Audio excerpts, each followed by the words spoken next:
Isso aconteceu cerca de 15 anos atrás, quando eu tinha 7 anos e meu irmão Brandon tinha 5. Brandon nunca tinha medo do escuro, ele não ficava assustado com filmes de terror. Eu tentei e falhei 1000 vezes em até assustá-lo, esperando em uma esquina e saltando quando ele passava. Ele até ria quando eu fazia isso. Brandon era estranho, porque ele simplesmente não parecia ter medo. Nós nos mudamos da cidade para o campo no início daquele ano. Papai comprou uma casa aconchegante nas colinas do meio-oeste. Ele havia conseguido ganhar a vida negociando ações através de uma combinação de ligações de negócios, internet e ocasionalmente viagens de volta para a cidade. Essa carreira dele me confundia muito naquela época, mas eu estava feliz por podermos nos mudar para um lugar muito maior e mais aberto. Brandon e eu amamos o ar livre no outono. Quando a grama ficava de verde para amarelo, eu adorava rolar pelo morro de lado, sentindo os caules da grama se quebrando debaixo de mim. No entanto, mamãe não gostava da parte em que eu voltava para dentro coberto de grama. Brandon gostava de escalar árvores, outra coisa que ele era mais corajoso em fazer do que eu. Eu tinha medo de cair se tentasse subir em algo muito alto, então eu apenas assistia e garantia que ele não caísse. Aqueles primeiros vários meses na nova casa foram pitorescos. Mas então chegou o inverno e tudo mudou. Quando o inverno chegou, meu irmão Brandon começou a agir de forma estranha e diferente. Ele acordava de manhã cansado, enquanto geralmente ele estaria bem desperto com energia. Eu notei que ele fazia questão de ficar mais perto da casa e nossas aventuras até a linha das árvores para observá-lo escalar árvores pararam repentinamente. Eu pensei que ele não gostava mais de escalar. Acima de tudo, notei que ele temia ir para a cama e desenvolveu medo do escuro e da noite. Na época, não consegui dizer com certeza qual dos dois era o motivo. Foi algo desolador ver meu irmão, que sempre foi tão corajoso, ativo e feliz, mudar repentinamente para uma pessoa reservada e quieta. O menino que amava aventura de repente a temia. O inverno passou e eu testemunhei sua condição piorar. Minha mãe e meu pai estavam ficando preocupados, tentando mudar sua dieta pensando que talvez ele não estivesse recebendo vitamina D ou cálcio suficiente ou algo assim. Viagens ao médico e exames de sangue revelaram que ele estava perfeitamente bem, pelo menos fisicamente. Então, algo estava acontecendo na cabeça do meu irmão. Eu perguntaria a ele uma e outra vez: Brandon, o que está errado? Você não quer subir em árvores? E ele apenas balançava a cabeça. Lembro-me de perguntar: você tem medo de algo? Ele balançou a cabeça afirmativamente. Bem, o que é? Mas então ele balançava a cabeça e dizia: nada. Durante esse período, perguntei à minha mãe se Brandon e eu poderíamos trocar de quartos. Essa foi minha ideia, uma que eu tinha há algum tempo, porque eu não gostava muito da localização do meu quarto. Ficava mais longe do banheiro que compartilhávamos e eu tinha uma bexiga mais ativa do que ele. Além disso, pela minha janela, não havia muito para olhar, exceto um grande campo vazio e nuvens. Eu sei que muitas pessoas gostariam disso, mas se eu tivesse a escolha, preferiria olhar para a floresta, que era o que o quarto de Brandon dava. Minha mãe disse que sim, mas apenas se você e seu irmão concordarem com isso, tudo bem? Animado, eu balancei a cabeça e corri até Brandon, que estava assistindo TV no sofá. Ei, a mãe disse que poderíamos trocar de quartos. Você quer pelo menos tentar por um tempo? Sua expressão mudou de tédio para preocupação e surpresa. Ele balançou a cabeça e depois parou como se para pensar, então começou a balançar a cabeça lentamente. Sim, sim, tudo bem, ele me disse, ótimo. Corri e contei para minha mãe, que olhou para Brandon no sofá. Tudo bem então, vocês podem trocar de quartos, mas não movam nenhum móvel grande. Tudo bem, vocês podem trocar lençóis e cobertores, apenas não troquem a cama inteira. Tudo bem, eu disse a ela. Então peguei Brandon e fomos para nossos quartos juntos, trocando algumas coisas menores, mas por alguma razão, o tempo todo Brandon parecia triste, como se ele tivesse se arrependido de sua escolha. Perguntei a ele várias vezes: você tem certeza de que quer trocar? Mas ele permaneceu firme em sua decisão. De fato, mais tarde naquela noite, eu estava certo de que ele estava feliz com a mudança porque ele foi dormir cedo, quase animado para dormir em seu novo quarto. Depois de algumas horas brincando com carros e soldadinhos, mamãe e papai me disseram que era hora de dormir também, então fui pelo corredor primeiro olhando silenciosamente para o novo quarto de Brandon. O meu antigo quarto, ele estava dormindo na cama, até roncando. Me deixou feliz vê-lo dormindo bem, talvez ele estivesse um pouco mais normal pela manhã, sentindo-me bem por ter trocado com ele. Fui para seu quarto, meu novo quarto. Liguei a luz noturna e me enrolei nas cobertas. Virei para o meu lado esquerdo e meio que fiquei olhando pela janela, me acostumando com minha nova vista. Na época, as janelas do meu quarto e do quarto de Brandon não tinham cortinas ou persianas. Mamãe tentou colocar cortinas e persianas em nossas janelas, mas lembro de impedi-la e dizer que queria ver lá fora. Quando minha mãe me lembrou que eu poderia abrir as cortinas e as persianas, eu me mantive firme e disse: "Não, eu quero vê-los sempre." E sendo meu irmão mais novo, Brandon concordou, dizendo que queria fazer da mesma maneira que eu. Então, não havia persianas ou cortinas nos quartos dos meninos. Naquela noite, havia luz suficiente da lua do lado de fora, de modo que a linha de árvores próxima não estava escura, eu podia ver as árvores e galhos balançando ao vento. Eu apenas fiquei olhando para a folhagem noturna até adormecer por um tempo.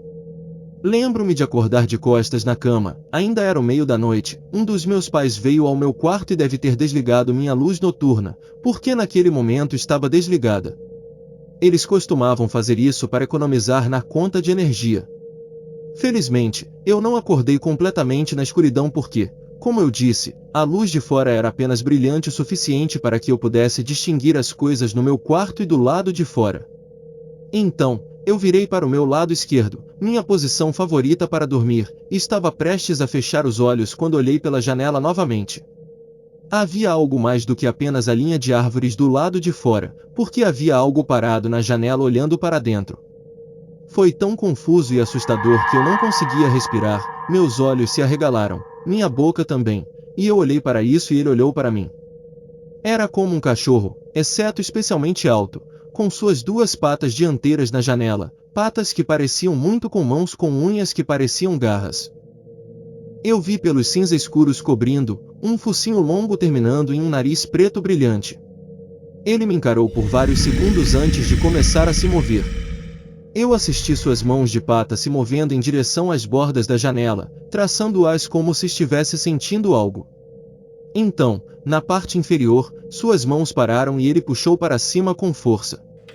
Eu ouvi a janela tremer e percebi, em terror absoluto, que ele estava tentando abrir minha janela. Mesmo querendo, eu não gritei ou pulei para correr até o quarto dos meus pais. Eu não conseguia fazer nada, só podia ficar paralisado assistindo essa coisa tentando abrir a janela. Ela mexeu na janela do lado de fora por vários minutos, e para o meu alívio, acabou desistindo em certo momento, soltando um suspiro e se afastando. Adicionando ao meu horror, eu podia ouvir seus passos pesados enquanto ele caminhava, um pé de cada vez como uma pessoa, fazendo barulhos altos que me faziam pensar que ele era muito mais pesado que meu pai. Eventualmente, quando a criatura foi embora e eu não conseguia mais ouvir seus passos, eu saí correndo da minha cama e fui para o quarto do Brandon. Tentei ser silencioso, mas estava em pânico. Abri a porta dele e me arrastei para a cama ao lado dele. Quando estávamos debaixo do cobertor, eu me virei para ele e fiquei surpreso ao vê-lo completamente acordado, com os olhos cheios de lágrimas. Antes que eu pudesse dizer uma palavra, Brandon começou a repetir desculpa, desculpa, desculpa, várias vezes. Eu fiquei confuso, sem entender por um momento, mas então percebi por que ele estava se desculpando. O motivo da mudança repentina, do medo repentino das coisas. Brandon tinha sido visitado por essa criatura em sua janela desde o começo do inverno. Eu entendi agora que ele se sentia culpado. No começo, ele não queria que eu fosse para o quarto dele, mas a ideia de dormir melhor e não ter que ficar aterrorizado deve ter o convencido. Eu não o culpava nem um pouco. Eu sabia que ele não estava tentando me machucar. Eu olhei nos olhos dele e disse: "Está tudo bem, está tudo bem. Por que você não me contou?" E tudo o que ele pôde dizer enquanto chorava era: "Eu estava com medo." Amanhã chegou sem nenhum outro evento, mas agora meu irmão e eu estávamos juntos nisso e tínhamos que fazer algo para parar isso. Eu sabia que eles não acreditariam em nós se simplesmente contássemos o que vimos. Eles atribuiriam a um pesadelo, mesmo que Brandon e eu tivéssemos visto a mesma coisa. Se não um pesadelo, seria apenas coisa de criança para eles. No entanto, eu tinha um plano. Veja, meu pai odiava aranhas.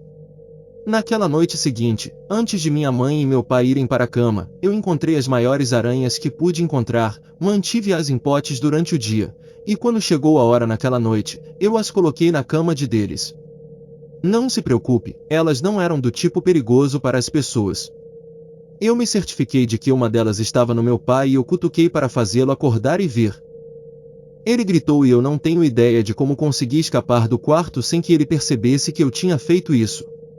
Depois que meu pai lidou com as aranhas na cama, ele disse para minha mãe que não dormiria lá naquela noite. Pegou um cobertor e foi para o sofá.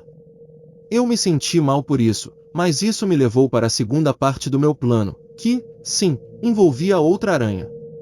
Esperei cerca de 10 ou 15 minutos para ter certeza de que ele estava dormindo, então coloquei a última aranha que tinha bem em seu rosto. Justo quando eu ia cutucá-lo, as pernas da aranha já estavam fazendo cócegas nele e ele estava acordando. Corri para o meu quarto e esperei. Então, como esperado, ele gritou de novo. Aquela pobre aranha provavelmente se tornou um sacrifício, mas era necessário para garantir que meu irmão e eu pudéssemos sair dessa situação. Não demorou muito para que meu pai viesse pelo corredor em direção ao meu quarto. Ele abriu a porta, checou se eu estava acordado e sentou na cama porque eu estava fingindo estar dormindo. Ele sacudiu meu ombro e quando abri meus olhos para olhá-lo, ele disse: "Ei, garotinho, você quer dormir com seu irmão e eu durmo aqui?" Ele nem tentou explicar nada. Mas eu apenas concordei com a cabeça e fui em direção ao quarto do Brandon. Como eu disse antes, o quarto do Brandon é mais próximo do banheiro e do resto da casa, o que significa que seria a primeira escolha das crianças do meu pai. Além disso, foi dele que herdei minha bexiga extrativa, então este quarto seria sua primeira escolha. Caminhei pelo corredor até o quarto do Brandon, que estava acordado e me esperando. Entrei no quarto animado e sorridente e disse: "Funcionou." Nós nos arrastamos para debaixo das cobertas e esperamos. Devemos ter adormecido esperando. Quando acordamos, foi porque minha mãe e meu pai estavam nos pegando silenciosamente e nos levando para o carro. Cansado e sonolento, olhei em volta. Eles estavam andando rápido e quando chegamos ao carro, havia um monte de sacolas embaladas na parte de trás. Meu pai tinha sua arma e coldre e quando nos colocou no carro e começou a dirigir longe da casa, lembro-me de ele ter ligado para alguém. Agora entendo que acho que ele estava ligando para o controle de animais da floresta, a polícia ou talvez para todos eles, um de cada vez. Não posso ter certeza porque caí de volta ao sono com o Brandon no carro. Acordamos mais tarde em um hotel. Meu irmão e eu perguntamos aos nossos pais o que estava errado e por que não estávamos em casa, embora nós dois já soubéssemos por quê. Nossos pais, sendo pais, mentiram e disseram que era por causa de uma infestação de aranhas. Isso me fez sentir mal, mas quando olhei para o meu pai, eu sabia que havia algo mais. Um par de aranhas não o forçaria a sair de sua casa. Não. Meu pai tinha visto algo pior, algo que o deixou com medo pela vida de sua família. Então eu soube com certeza que ele havia visto algo. Nós nos mudamos com os pais da minha mãe, nossos avós, até que pudéssemos vender a casa e nos mudar para um novo lugar. Brandon não precisava mais dormir naquele quarto. Mais tarde na vida, depois que eu me mudei, voltei de vez em quando para visitar meus pais. Em uma dessas ocasiões, eu tive que saber, então perguntei ao meu pai: "Por que você nos acordou no meio da noite e nos tirou daquela casa?" "Eu pensei que você amava ela." Ele se inclinou para a frente antes que pudesse dizer qualquer coisa. Eu disse: "E não me diga aranhas, eu sei que não foi só por causa das aranhas." Com isso, ele pareceu decidir não dizer mais nada. Então eu o pressionei mais: "Pai, você também viu, né?" Na janela, aquela coisa que parecia um cachorro, mas estava em duas pernas e tentou entrar pela janela. Os olhos dele se arregalaram e minha mãe também, então suponho que meu pai havia contado para ela, se ela mesma não tivesse visto. "Como você sabe disso?" ele perguntou. "Brandon tinha visto a coisa o tempo todo. Por que você acha que ele mudou tão repentinamente?" Sua expressão se entregou à culpa. Ah não, era isso que eu estava com medo, disse ele, esfregando a boca com a mão e balançando a cabeça. Estou tão feliz por ter nos mudado imediatamente de lá. Eu queria ter feito isso mais cedo. Com isso, tive a confirmação de que o que vimos era real e que nosso pequeno plano estilo esqueceram de mim para fazer meu pai ver também havia funcionado. Eu disse ao meu pai para não se sentir mal com isso, mas acho que todos nós estamos marcados para a vida depois de viver naquela casa. E pensar que se eu nunca tivesse trocado de quarto com o Brandon, o que poderia ter acontecido com ele? E chegamos ao fim de mais uma história assustadora. E você já passou por algo assim? Para mais histórias, se inscrevam em nosso canal e ativem o sininho para sempre receberem as notificações de novas aventuras inesperadas.